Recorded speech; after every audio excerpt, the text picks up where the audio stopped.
Mga kabukid, kinumpirma na po ni Tatay Digong na dadalo siya sa Senate hearing.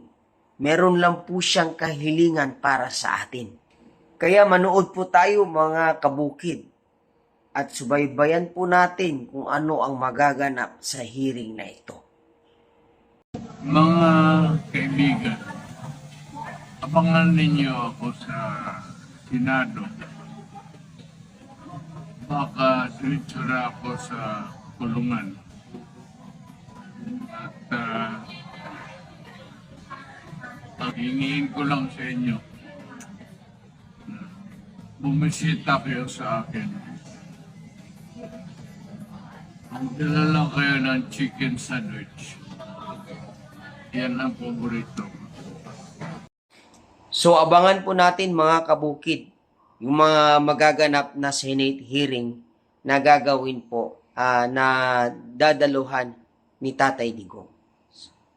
Maraming salamat.